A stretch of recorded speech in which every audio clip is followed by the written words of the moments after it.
Ყველა მოიცით, რომ სიბერი ადრე თუ გვიან ჩვენამდეც მოაღწევს, მაგრამ იშვიათად თუ ვფიქრობთ, ზუსტად რას ნიშნავს დაბერება ჩვენი ყოველდღიური ცხოვრებისთვის.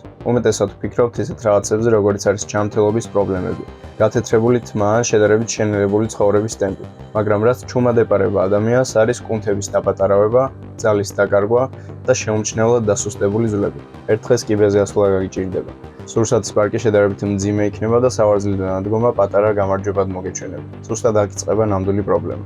დაახლოებით 30 წლის შემდეგ ადამიანების უმეტესობა იწყებს სადღაც 3-დან 8%-მდე კუნთური მასის დაკარგვას ყოველ 10 წელიწადში.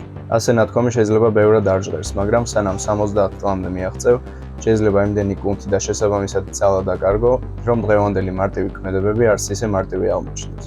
ძალის შენარჩუნება მოხუცებულ ასაკში არის განსხვავება მაღაზიაში მარტო გასვლასა და დამხმარესთან ერთად სიარულს შორის. ან საერთოდ სიარულს და ეტლით გადაადგილებას შორის. ზუსტად ეს არის მთავარი აქ. დიდი კუნთები და სილამაზე მეორე ხარისხოვანია. თან მხოლოდ კუნთები არ გვალატობენ დაბერებასთან ერთად. ჩვენი ძვლებიც იწყებენ შეთხელებას და დასუსტებას განსაკუთრებით 30-35 წლის შემდეგ. ეს პროცესი ნელა იწყება და დროის განმავლობაში ჩქარდება. მოხუცები დაახლოებით 0.5% ძვლის სიმკვრივეს კარგავენ ყოველწლიურად.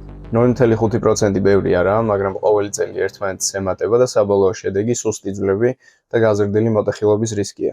სუსტი ჩონჩხი ნიშნავს, რომ ერთი დაცურებული ფეხი აბაზანის იატაკზე ძალიან მარტივად შეიძლება გადაიქცეს მოტეხილ თეზოდ. ტრავმად, რომელსაც 20%-იანი სიკვდილის ალბათობა აქვს მიღებიდან პირველი წლის განმავლობაში. ანუ 5-დან 1 მოხუცი, რომელიც თეზოს მოიტეხავს, 1 წელიწადში კვდება.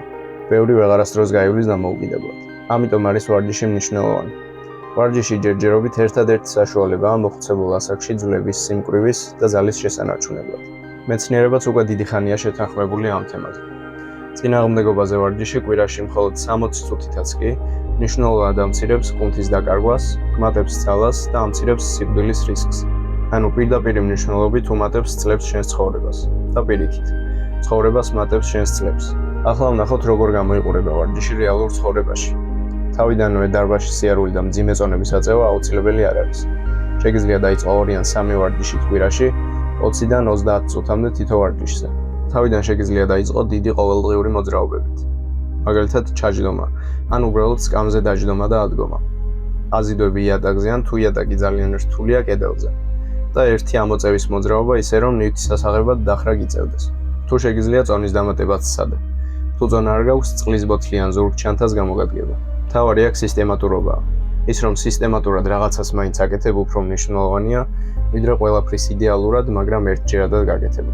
2 ან 3 ვარჯიში კვირაში შეიძლება ბევრი არაა, მაგრამ ზუსტად ეს შეგინარჩუნებს ძალას.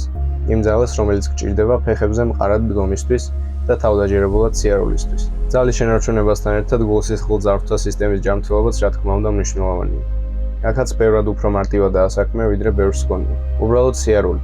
რამდენიმე 1000 ნაბიჯი ყოველდღე საგრძნობლად დაუმჯობესებს შენს ჯანმრთელობას.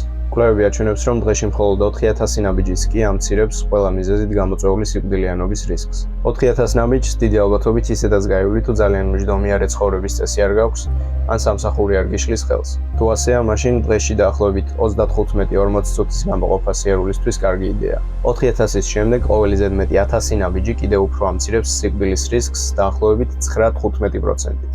ყველაფერი რომ შევაჯამოთ, ძალიან მარტივი გეგმა გამოდის. ივარჯიშე წონებით, ან დასაწყისში წონების გარეშე, კვირაში 2-ჯერ ან 3-ჯერ 20 ან 30 წუთით. იარე ცოტა მაინც ყოველდღე გულსისხლძარღვთა სისტემის ჯანმრთელობისთვის. გააკეთე ეს ორი რაღაც სისტემატურად და იმის ალბათობა, რომ აქტიური, დამოუკიდებელი და ჯანმრთელი სიბერე გექნება, გაცილებით მოიმატებს. დღეისთვის სულ ეს არის. იმედია შემდეგში, როცა სიბერეზე იფიქრებ, მხოლოდ თეთრი თმა არ გაგახსენდება. იფიქრე, როგორ სუსტდება შენი ორგანიზმი ნელ-ნელა და რისი გაკეთება შეგიძლია ამის შესაჩერებლად. იმიტომ რომ შენი მომავალი ცხოვრება დამოკიდებულია იმ გადაწყვეტილებებზე, რომლებსაც დღეს მიიღებ. დალაიქე ეს ვიდეო თუ დაგეხმარა და გამოიწერე არხი, რომ შემდეგი არ გამოტოვო.